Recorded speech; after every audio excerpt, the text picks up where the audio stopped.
So if you want to absolutely guarantee that your kid doesn't develop asthma, the epidemiological data suggests a pretty shocking intervention. Oh, it really does. Yeah, like you shouldn't go out and buy a top-of-the-line HEPA air purifier. You shouldn't move to some pristine, smog-free suburb. Right. What you should actually do, statistically speaking, is hand that toddler a glass of unpasteurized raw farm milk. And then, let them crawl around on the dirt floor of a barn full of cow manure.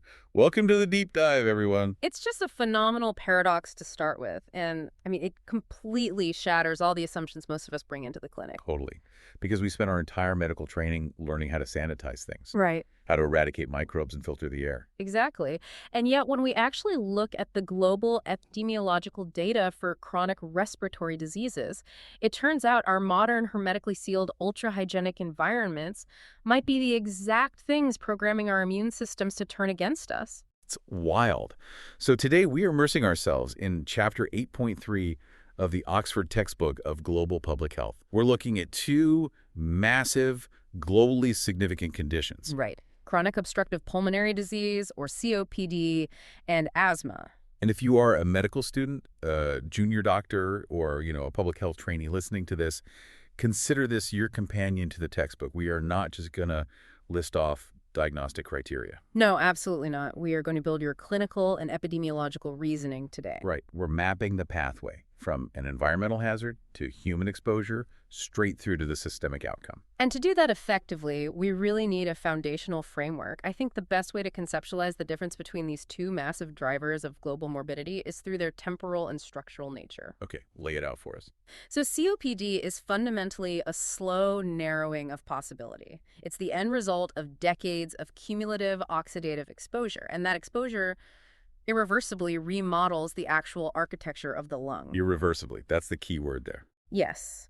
Asthma, by contrast, is an episodic tightening. It's a fluctuating, volatile state, It reveals acute environmental triggers that are superimposed on an underlying, highly complex immune dysregulation. I always picture it like the plumbing in a really old house. Oh, I like that. How so? Well, COPD is like a rusting, calcifying iron pipe. Over 30 years, the minerals build up, the rust degrades the metal, and the pipe structurally narrows. It's permanent. You can't unrust it. Right. But asthma, on the other hand, is like a flexible rubber hose. Structurally, the hose might be perfectly fine, but it has this violent tendency to spasm and just clamp shut entirely. Exactly. And once the trigger is removed or, the medication is given, the hose relaxes and opens back up. The rusting pipe and the spasming hose. It perfectly captures the clinical differentiation, which really hinges on that one word, reversibility. But the medical community took a remarkably long time to actually define this. Oh, yeah. The history here is fascinating. If you trace it back, emphysema, which is the structural destruction of the lung's air sacs, was being described in autopsies back in the 17th century. Wow. 17th century. Yeah, but it wasn't until 1814 that a physician named Badham published one of the first reports characterizing chronic bronchitis as an actual disabling clinical disorder. And then Laennec comes along, right? Yeah. The guy who invented the stethoscope. Exactly. René Laennec, in 1821, he made the crucial connection.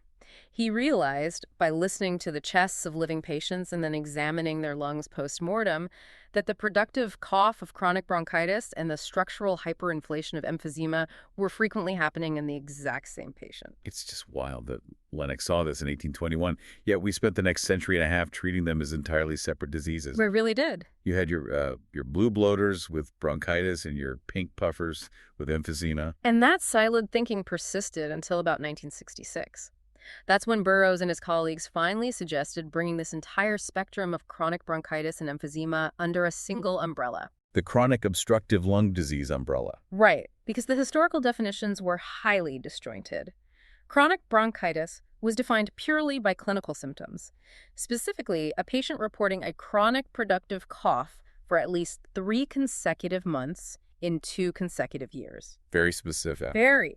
While emphysema was defined purely by pathology, an abnormal enlargement of the distal air spaces and the destruction of the alveolar walls, which, you could only truly confirm microscopically or on advanced imaging. So the modern guidelines had to somehow bridge that massive gap between the clinic and the pathology lab. They did.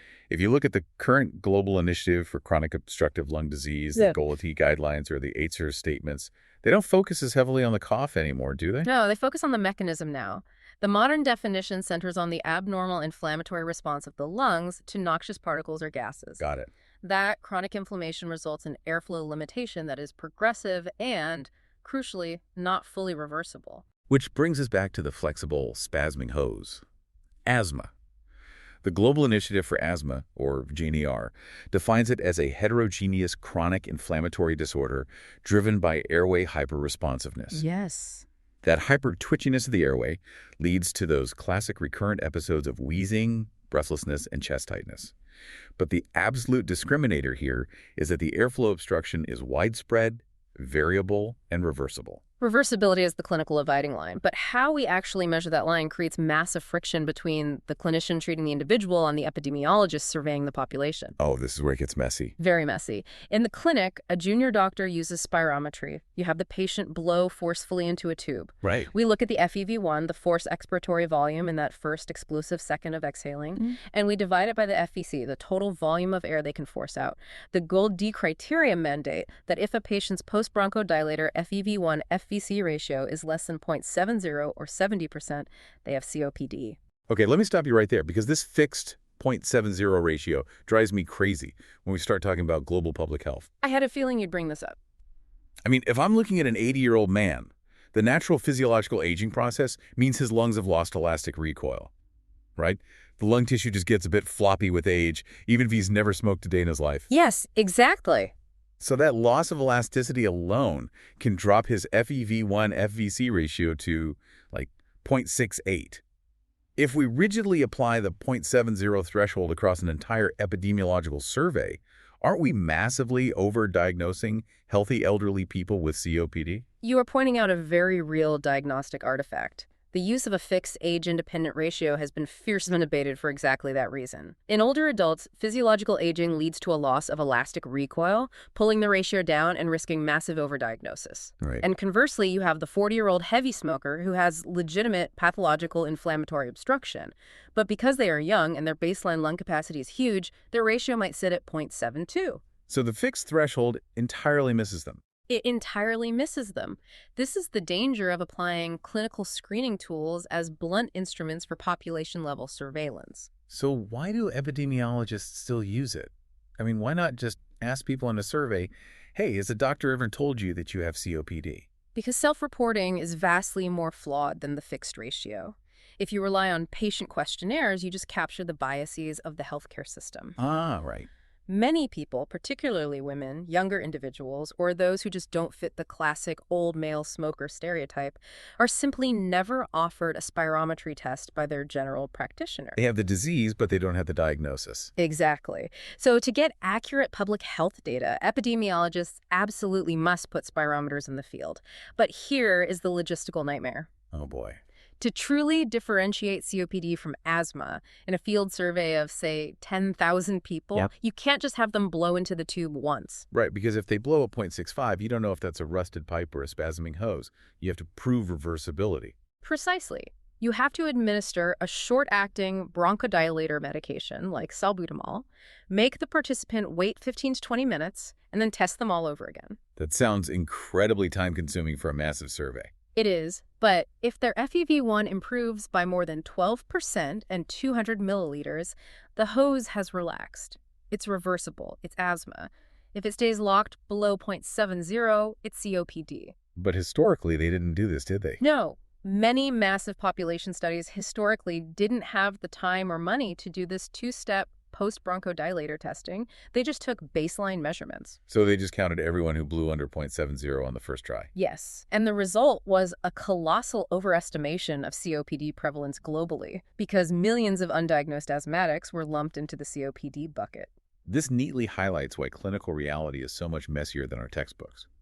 We want to put patients into these perfectly defined buckets. You know, you're the irreversible COPD patient in bed A, and you're the reversible asthma patient in bed B. But the biology doesn't care about our categories.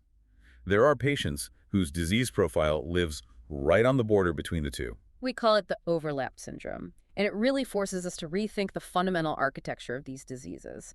The current consensus is that 15 to 20% of patients with obstructive airway disease don't fit neatly into either category. What does that actually look like in a patient? Well, you have lifelong asthmatics who have suffered so many inflammatory attacks over the decades that their airways have physically remodeled. The smooth muscle has hypertrophied, the basement membrane has thickened, and their obstruction is no longer reversible. So they are asthmatics who have essentially developed COPD-like structural damage. Exactly. And on the flip side, you have heavy smokers with textbook COPD who somehow demonstrate a 15% improvement when you give them an inhaler. They have a reversible asthma-like component layered on top of their emphysema. This actually brings to mind a very old, very controversial theory from back in 1961, right? The Dutch hypothesis. Ugh, yes. The Dutch hypothesis. It was championed by researchers in the Netherlands, and it was considered heretical by many at the time. Why heretical? Because they argued that asthma, chronic bronchitis, and emphysema are not entirely distinct diseases. Instead, they proposed that these are all just different clinical expressions of a single underlying genetic trait. Like a generalized hyperreactivity of the airways. Yes. And depending on the specific environmental exposures a person faces throughout their life, allergens in childhood, tobacco smoke in adulthood, viral infections, this single underlying vulnerability morphs into what we eventually label as asthma or COPD. That is fascinating. So if we accept that there is this intricate overlapping spectrum, we really need to understand exactly what is happening at the cellular level to drive this damage. We do. Let's build out our risk to exposure to outcome framework. And let's start with the mechanisms of COPD. If asthma is the allergic, twitchy airway, what exactly is the cellular engine driving the destruction in COPD? The cellular engine of COPD is essentially a chronic, non-allergic, innate immune system riot. A riot. I like that. It is heavily driven by a massive influx of CD8 plus T lymphocytes and neutrophils straight into the lung tissue. Neutrophils. They are basically the microscopic infantry of the immune system. They aren't precise at all. They swarm in to kill bacterial threats by releasing incredibly caustic enzymes and free radicals.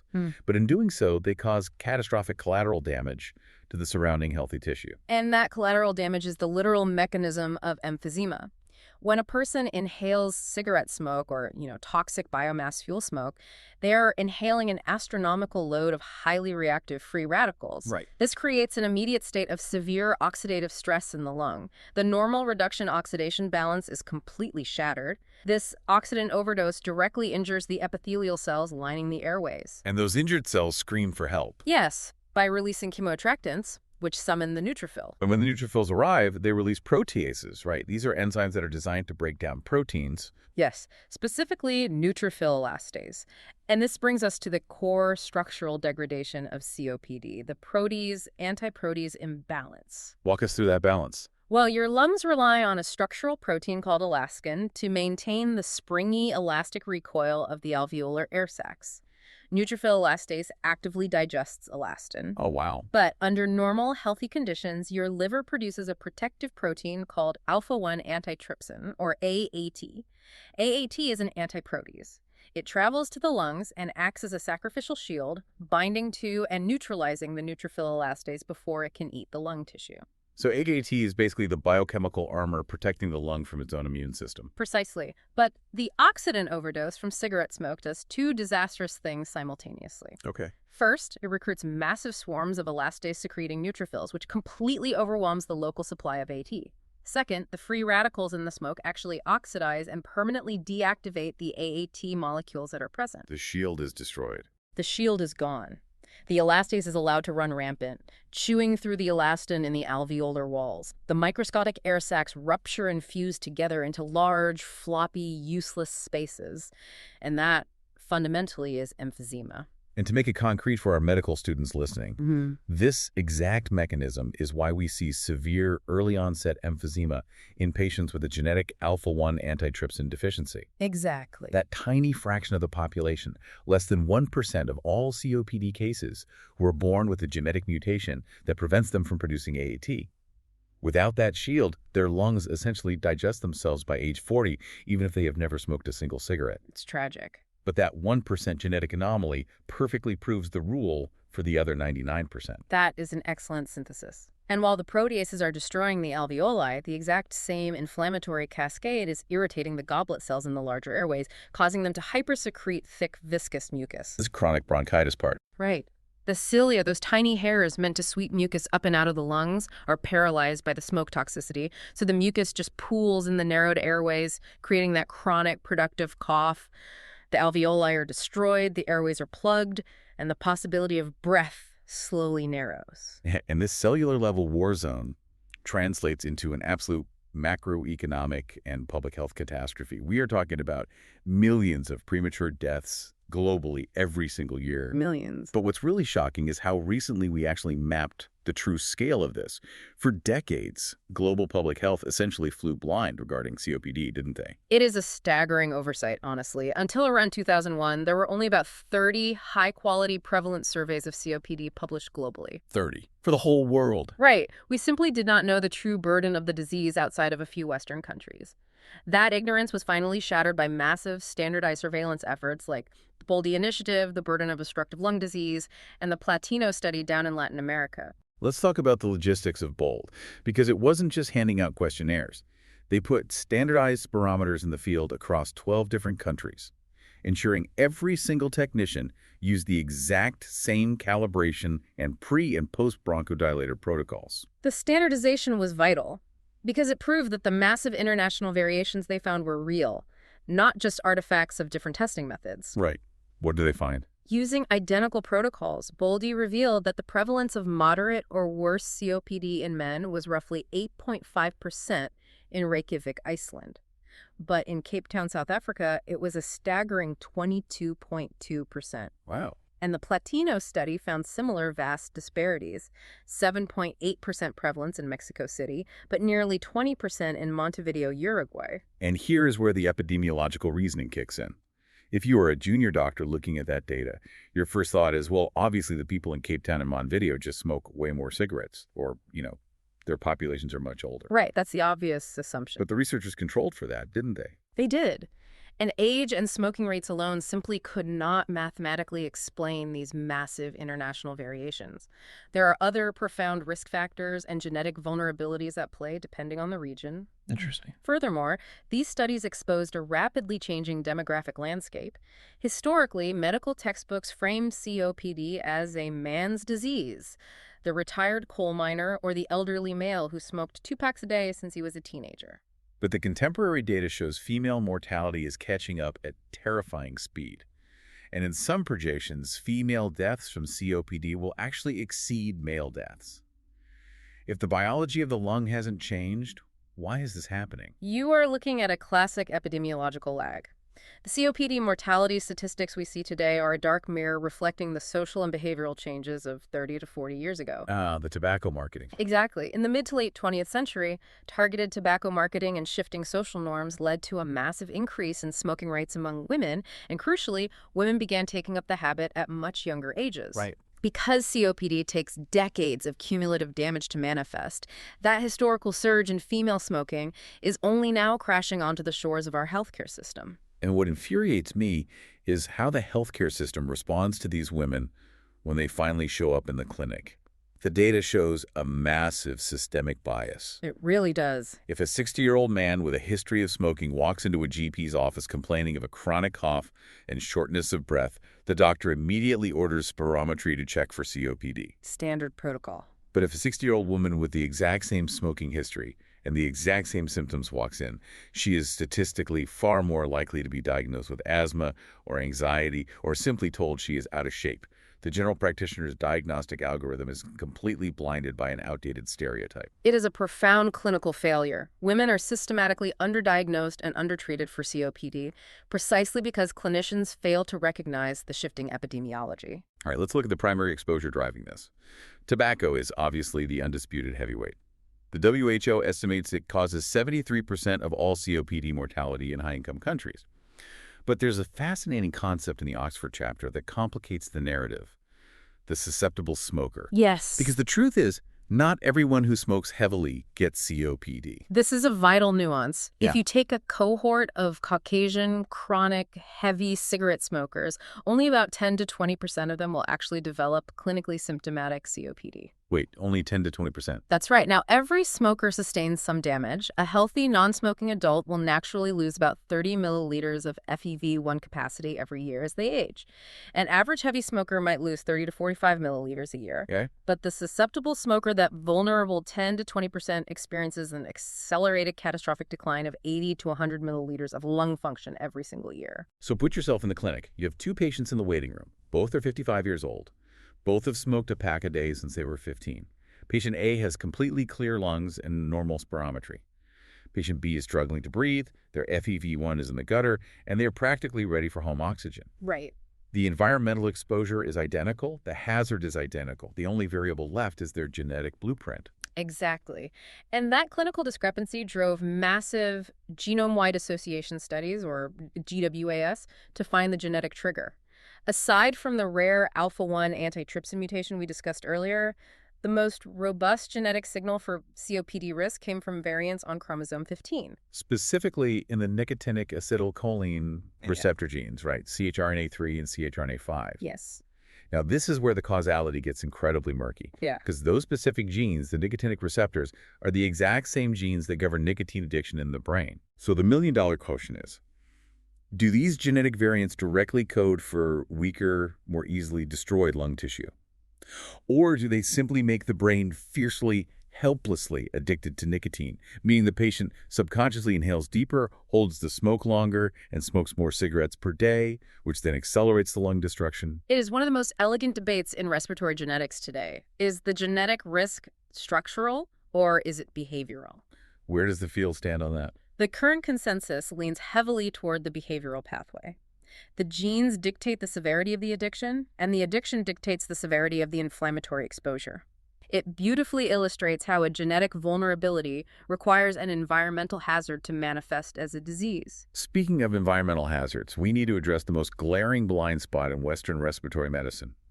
An estimated 25 to 45% of all COPD patients globally have never smoked a cigarette in their entire lives. It's a huge number. Up to nearly half. If we just focus on tobacco cessation, we are abandoning hundreds of millions of people. What is destroying their lungs? Well, if you step outside the high-income Western paradigm and look at low- and middle-income countries, or LMICs, the dominant hazard completely shifts. The primary driver is severe indoor air pollution. Specifically from the burning of biomass fuels. Yes. We're talking about wood, crop residues, animal dung, and raw coal. 3 billion people worldwide rely on these fuels for daily cooking and heating, often burning them inside small, poorly ventilated homes. So while a doctor in London assumes COPD means a history of Marlboros, a doctor in a rural clinic in India or China is looking at a 50-year-old woman who has never touched tobacco, but who spent 4 hours a day, every day since childhood, hunched over a poorly ventilated wood stove. The physical reality of that exposure is devastating. The World Health Organization estimates that indoor smoke from biomass fuels causes up to 35% of all COPD cases in LMICs. That's horrifying. And because of the division of domestic labor globally, this exposure disproportionately ravages women and young children. An infant strapped to their mother's back while she cooks over a biomass fire is inhaling massive concentrations of particulate matter, PM2.5, during the most critical window of lung development. So their lungs are structurally stunted before they even reach adulthood. Exactly. It severely limits their peak lung capacity and ensures early onset COPD. And we can't forget occupational hazards either. The data shows 15 to 20% of all COPD cases are tied to the workplace. Coal dust for miners, silica dust for construction workers, cadmium fumes for welders. And organic dusts for textile workers handling cotton or farmers handling grain. Which means our public health interventions must expand far beyond simply telling people to quit smoking. To prevent global COPD, we have to engineer upstream solutions. We do. We need clean energy transitions in rural LMICs, subsidizing electric or clean gas stoves. We need stringent housing ventilation standards. We need robust workplace safety regulations and industrial filtration. Right. Because the air a population breathes is fundamentally a political and infrastructural outcome. Well said. Okay, we've traced the brutal, irreversible structural damage of COPD. Now we need to pivot sharply to the other side of the spectrum. We need to look at asthma. Ah, the flexible hose. Right. If COPD is a rusted pipe, asthma is the flexible hose prone to violent, reversible spasms. But to truly understand asthma, we have to dismantle a very comforting, very pervasive assumption that most of us were taught in medical school. Yes, the assumption that asthma is simply an allergic disease. For decades, the dominant medical paradigm stated that all asthma is an IgE-mediated eosinophilic airway inflammation. It was a neat, tidy immunological package. Let's break down that knee package first so we know exactly what we are dismantling, the classical allergic pathway. Let's say a susceptible person inhales house dust mite feces or cat dander. Walk us through the cellular chain reaction. All right, so in an atopic or allergic individual, the immune system inappropriately identifies that harmless cat dander as a lethal threat. The sensitization process begins when the allergen lands on the airway mucosa and is picked up by dendritic cells, which are the immune system scouts. These dendritic cells migrate to the local lymph nodes and present the allergen to naive T cells, pushing them to differentiate into T helper 2 or Th2 cells. And then what do the Th2 cells do? These Th2 cells then instruct B cells to manufacture massive amounts of a specific antibody, immunoglobulin E or IgE. And those IgE antibodies act like molecular tripwires, right? They circulate and embed themselves into the surface of mast cells, which are loaded with inflammatory chemicals, just waiting throughout the lung tissue. Exactly. The patient is now sensitized. The trap is set. Months later, if that person inhales cat dander again, the allergen physically cross-links those IgE tripwires on the mast cell. Ooh. The mast cell violently degranulates. It bursts open, instantly flooding the local tissue with vasoactive mediators, primarily histamine and leukotrienes. This triggers the early phase asthmatic reaction. So within minutes, the smooth muscle wrapping the bronchioles violently contracts, and the airway lining rapidly swells with edema. That is the acute asthma attack, the sudden wheezing, the desperate tightness in the chest. That's it. But the attack doesn't end when the histamine fades. There is a second wave coming hours later. The late phase reaction. Right. 4 to 8 hours after the initial trigger, those Th2 cells release a barrage of cytokines, most notably interleukin-5 or IL-5. IL-5 acts as a homing beacon that recruits massive swarms of eosinophils from the bone marrow straight into the airways. And eosinophils are nasty cells. Yeah. They're evolutionarily designed to kill massive multicellular parasites like hookworms. They are. When you unleash them on your own delicate lung tissue, they release toxic proteins like major basic protein, which literally strips the epithelial lining off the inside of the airway. This leaves the underlying nerves exposed and raw, causing extreme airway hyporesponsiveness that can last for days or weeks. That is the textbook pathophysiology of allergic eosinophilic asthma. It is driven by Th2 cells, IgE, and eosinophils. Now here is where I push back, and where the epidemiological data pushes back. If asthma is exclusively a Th2 eosinophilic allergy, then our treatment algorithm should be flawless. It should be, yes. Because inhaled corticosteroids are absolute magic at suppressing eosinophils and shutting down Th2 inflammation. If asthma is just an allergy, every single asthmatic on Earth should respond beautifully to a steroid inhaler. But they don't. They absolutely do not. And recognizing that failure in the clinic cracked the scientific paradigm wide open. How so? Well, when public health researchers conducted systematic reviews of broad population-based studies, they looked at the proportion of clinical asthma cases that were actually attributable to atorvapi, meaning the patient had detectable allergic sensitization to common environmental triggers. And what did they find? The findings were paradigm shifting. In affluent countries, less than half of all asthma cases could be attributed to allergies. Less than 50%. Less than half. And in some non-affluent countries, the proportion of asthma driven by allergies was as low as 20%. This meant the medical community was dealing with a massive global population suffering from non-allergic, non-eosinophilic asthma. So if it's not eosinophils driving the inflammation, what is it?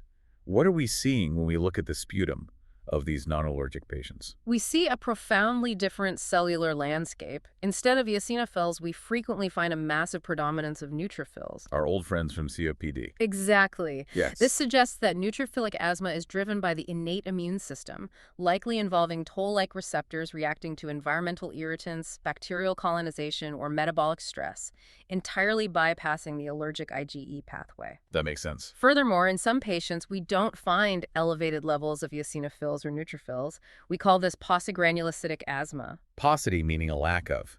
So they have asthma symptoms, their airways are spasming, But there are no inflammatory white blood cells driving the attack. How is that even possible? The mechanisms for postgranulocytic asthma are still being unraveled, but the prevailing theory is that the disease process in these patients has decoupled from active inflammation. Decoupled. Yeah, it may be driven primarily by structural airway remodeling, like the smooth muscle itself has become inherently dysfunctional and hypercontractile, or it may involve neurogenic pathways where the nerves innervating the lung are misfiring. Okay, let's put our junior doctor back in the emergency room. Why does phenotyping this disease matter?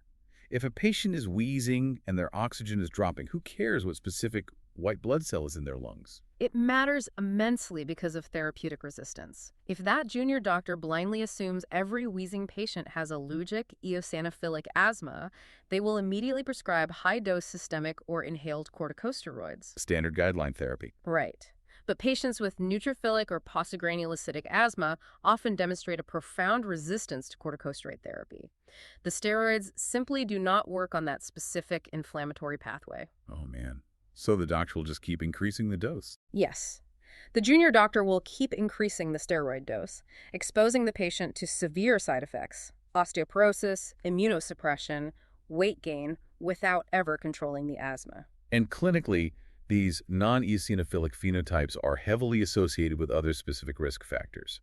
They're much more common in older adults, in females, in patients with severe obesity, and crucially, in asthmatics who smoke. Yes, the smoking is key. The smoke fundamentally alters the inflammatory profile from eosinophilic to neutrophilic, rendering their asthma highly steroid resistant. This heterogeneity forces us to stop treating asthma as a single disease.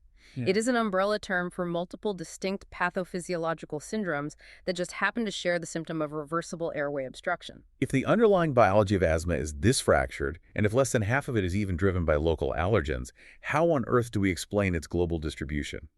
We need to zoom out from the cellular phenotyping and look at the macro-level surveillance data. We do.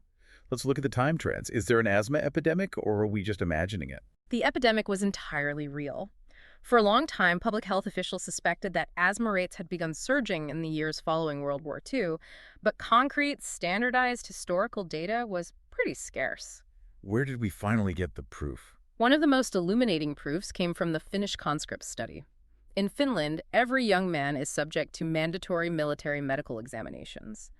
Researchers gained access to the physical records of roughly 900,000 young men spanning several decades. Imagine the statistical power of looking at the exact same demographic, examined by military doctors using the same criteria year after year. It is an epidemiologist's absolute dream. Between 1926 and 1961, the prevalence of asthma among these young men was almost non-existent, hovering between 0.02 and 0.08%. Practically zero. But then the curve broke. From 1966 onward, the rates began to skyrocket, climbing to almost 1.8% by 1989. And importantly, this wasn't just a matter of diagnostic fashion. The doctors weren't just overlabeling harmless coughs. There was a parallel massive surge in men being granted military exemptions or medical discharges because their asthma was so severe it incapacitated them. The actual disease burden was multiplying rapidly. But that parabolic curve hasn't continued infinitely, has it? If you look at the most recent data from the UK or Australia, the rates seem to have hit a ceiling. Yes, the contemporary time trends reveal a complex divergence. In many highly affluent, westernized countries, the prevalence of asthma appears to have plateaued over the last decade, and in some pediatric demographics, it might even be slightly declining. But not everywhere. No. Conversely, in low and middle-income countries that are rapidly urbanizing, the prevalence continues to climb steeply. And as an epidemiologist, when you see a plateau in prevalence in a wealthy country, you have to ask a very cynical question. Are fewer children actually developing asthma a true drop in incidence? Or has our medical system just gotten so good at masking the symptoms with modern inhalers that people stop reporting it on surveys? That is the central confounding variable in prevalence surveys.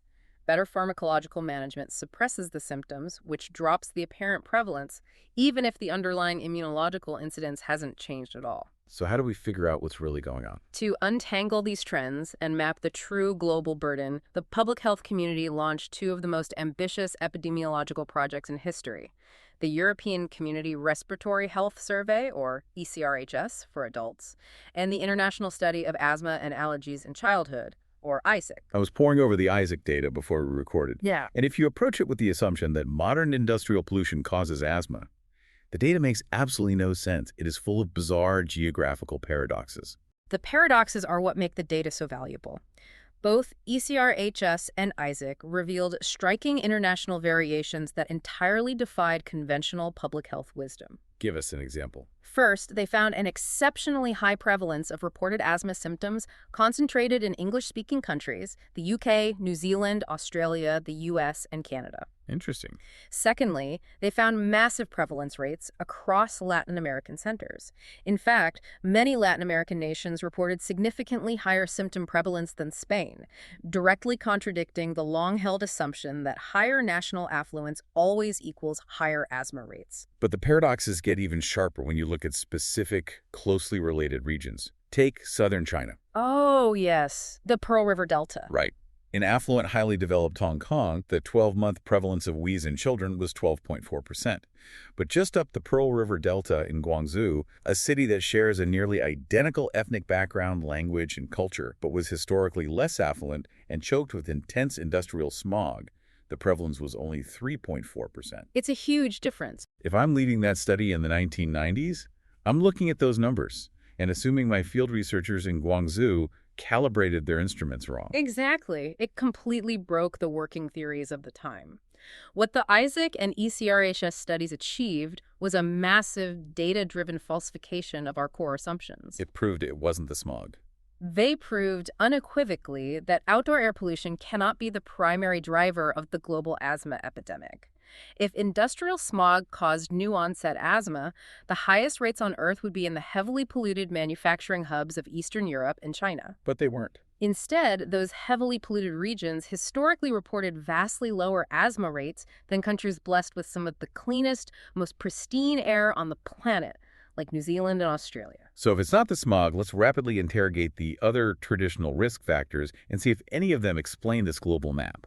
Let's start with demographics. The demographic split is well documented. In childhood, before the age of 12, boys have significantly higher rates of asthma than girls. But then puberty hits. Right. As they cross through puberty, the ratio flips. In adolescence and adulthood, females have a much higher incidence and suffer from more severe disease. This gender switch strongly implies a biological interaction between lung development, airway caliber, and fluctuating sex hormones like estrogen and progesterone. What about obesity? We know severe asthmatics are often obese because steroids cause weight gain, and breathless people don't exactly want to exercise. But does the obesity actually cause the asthma? Prospective cohort studies where you track healthy people forward through time have confirmed that obesity actively precedes the development of asthma. Wow, really? Yes, and crucially, it causes asthma independently of allergic sensitization. The adipose tissue in an obese patient isn't just inert fat.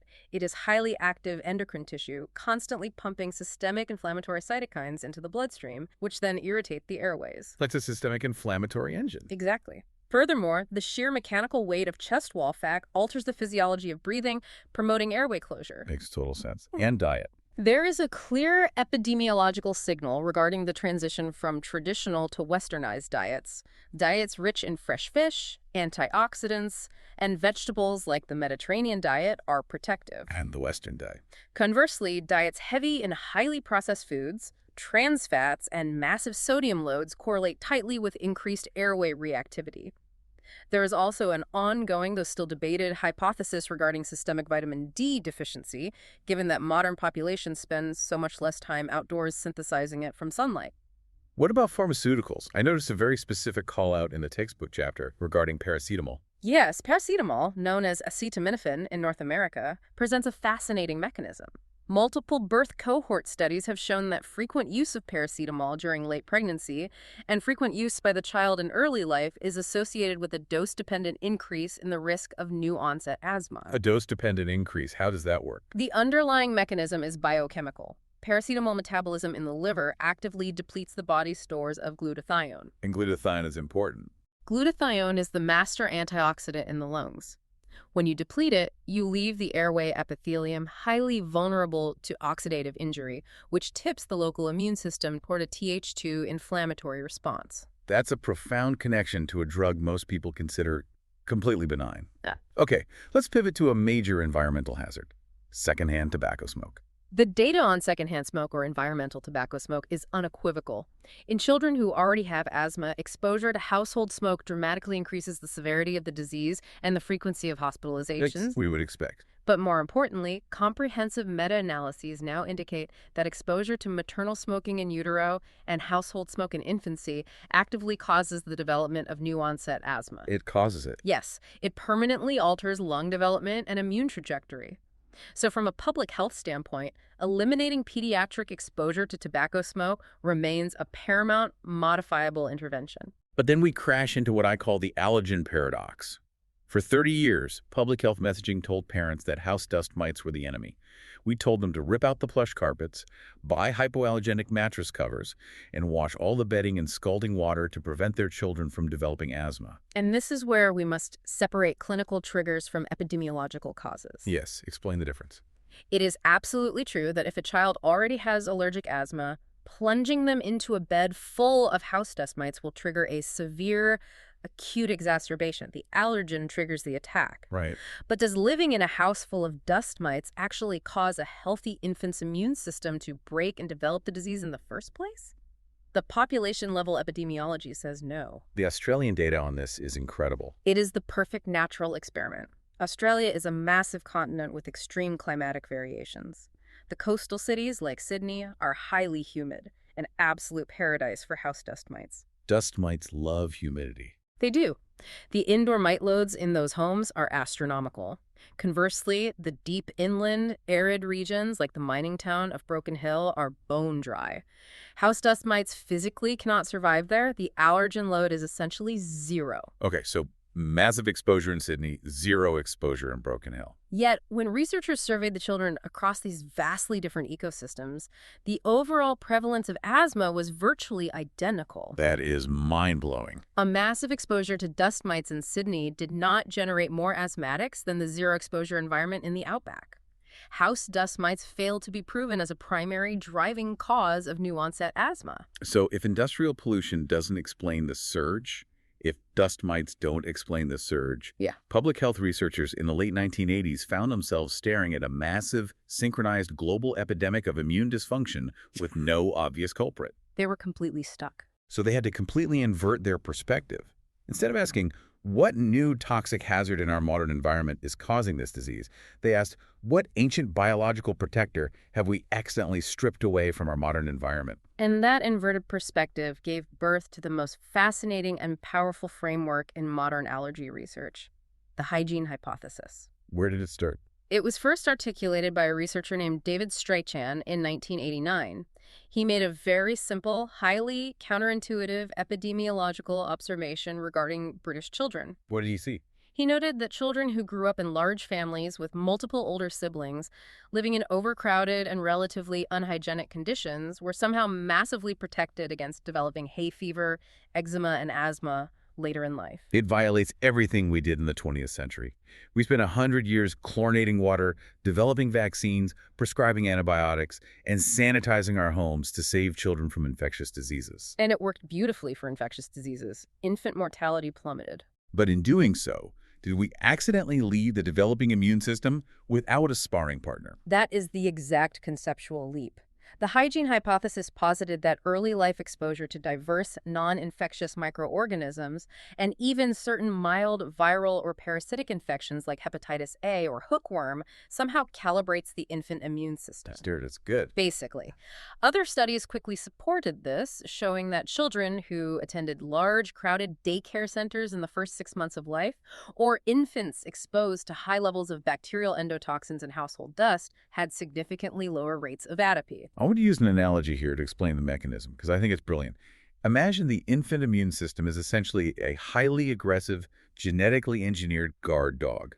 For millions of years of human evolution, this dog was bred to fight off massive, lethal threats, helminthic parasites, tuberculosis, cholera. But suddenly in the 20th century, we take this fierce guard dog and lock it inside a sterile, high-rise apartment. With nothing to do. Exactly. There are no parasites, there are no bacterial threats. The dog becomes profoundly bored, anxious, and hypervigilant, so it starts barking at the mailman. It starts viciously attacking completely harmless things in the environment, like a grain of pollen, a peanut protein, or a speck of cat dander. The allergy is the board guard dog destroying the house because it has nothing real to fight. I love that analogy, and it perfectly captures the clinical manifestation of the disease. But as immunologists dug deeper into the molecular biology, they realized the board dog metaphor needed a critical refinement. Oh, really? How so? Initially, scientists believed the immune system was a simple seesaw balancing Th1 cells, which fight bacteria, against Th2 cells, which drive allergic responses. The theory was that heavy bacterial pressure early in life forced the immune system heavily down the Th1 path, permanently suppressing the Th2 allergic pathway. But that seesaw model broke down, didn't it? Because parasites trigger a massive Th2 response, yet parasitic infections actually protect against asthma. Exactly. The simple Th1-Th2 seesaw was wrong. The refined mechanism focuses on active immunoregulation. It isn't just about the guard dog lacking a target, it is about the guard dog lacking a trainer. A trainer. The immune system relies on a specialized class of cells called regulatory T cells, or Tregs. These Tregs are the supervisors. Their entire job is to patrol the body and suppress both Th1 and Th2 responses, preventing autoimmune diseases and allergies. And how do the Tregs learn what to suppress and what to ignore? They learn from the environment. Dendritic cells in the infant's gut and lungs constantly sample the ambient microbial environment. If they sample a massive diverse array of harmless bacteria, fungi, and microbial fragments, they send signals that robustly activate and calibrate the Tregs. So they learn tolerance. Exactly. The Tregs learn tolerance. If a child is raised in a hypersanitized environment, the dendritic cells have nothing to sample. The Tregs are never trained, tolerance is never established, and the immune system defaults to violent reactivity. The guard dog has no trainer. And the absolute strongest epidemiological proof of this trainer mechanism comes from rural environments, right? The farm effect. The farm effect is one of the most robust findings in global respiratory epidemiology. Across both highly affluent European nations and lower-income countries, studies consistently demonstrate that children, and notably adults who live and work on traditional agricultural farms, have drastically lower rates of allergic sensitization and asthma compared to their urban counterparts. But a farm is a complex environment. Researchers had to isolate the exact exposure. I mean, what is the magic immunological ingredient in a barn? They narrowed it down to specific, highly protective vectors. The first is the consumption of unpasteurized raw farm milk in early childhood. Like we mentioned in the intro. Right. Raw milk contains active whey proteins, lactobacilli, and complex microvesicles that interact directly with the gut microbiome and immune tissue. The second vector is direct, daily physical contact with farm animals, particularly cattle and pigs, and the manure they produce. So the kid crawling in the barn dirt is literally inhaling the cure for asthma. Conceptually, yes. The protective mechanism is rooted in the sheer diversity of the microbial species found in farm dust. It is a rich, chaotic ecosystem of gram-negative bacteria, fungi, and endotoxins. So it's training those Tregs. Exactly. When an infant inhales that farm dust, they are downloading a massive software update into their regulatory T cells. Interestingly, you don't have to live on a dairy farm to get a fraction of this benefit. You don't? No. Urban epidemiological studies show that owning a domestic pet, particularly dogs during infancy, confers significant protection against asthma. Because the dog is essentially a biological shuttle. Yes. The dog runs outside, rolls in the dirt, picks up a vast array of diverse environmental microbes in its fur, and tracks that microbial diversity straight into your sterile living room, where the infant inhales it. Precisely. The dog breaks the microbial isolation of the modern home. This completely upends how we view public health engineering. But we have to be intellectually honest as we wrap up this section. The hygiene hypothesis is brilliant, but it alone cannot explain every fluctuation in the global data. That's true. It has limitations. For instance, it doesn't explain why asthma rates are currently plateauing in the UK or New Zealand. I can assure you houses in London and Auckland haven't suddenly gotten dirtier or more crowded in the last 10 years. You are correct. The consensus in the field has evolved beyond a simple dirt is good model. We now recognize that the hygiene hypothesis is just one central pillar within a much larger, complex phenomenon we call the westernization package. The westernization package, let's unpack that. It is the totality of modern systemic changes converging on the developing immune system. Yes, it is the loss of environmental microbial diversity due to sanitization and urbanization. But it's also the catastrophic shift in the human gut microbiome driven by highly processed, low-fiber diet. Oh, the diet piece is huge. It is. And it is the rampant, often unnecessary use of broad-spectrum antibiotics in the first year of life, which carpet bombs the nascent gut flora. It is the rising rate of cesarean sections, which bypasses the infant's exposure to the maternal vaginal microbiome. It's everything. It's the transition to sedentary, indoor, climate-controlled lifestyles, entirely divorced from the natural world. It is this entire interlocking package of modern life that programs early life immune susceptibility and drives the asthma epidemic. And the plateau. The reason we may be seeing a plateau in prevalence in highly affluent countries is simply that the westernization package in those societies has reached absolute saturation. The environment cannot get any more processed or sanitized, so the disease prevalence has hit its biological ceiling. Okay, we have covered an immense amount of ground, tracking the architecture of breath from the 19th century autopsy table to modern molecular genetics. Let's synthesize this into clear, actionable takeaways for our clinical listeners. Sounds like a plan. First, COPD and asthma are not just clinical diagnoses. They are massive structural contributors to global morbidity, and they are completely inseparable from environmental policy. Absolutely. Second, COPD is fundamentally a disease of irreversible structural decay, the rusting pipe. It is heavily preventable, driven primarily by tobacco smoke in high-income nations, and critically by the burning of indoor biomass fuels in low- and middle-income countries. Spot on. Third, asthma is not a single allergic disease. It is a heterogeneous, episodic inflammatory state, the spasming hose.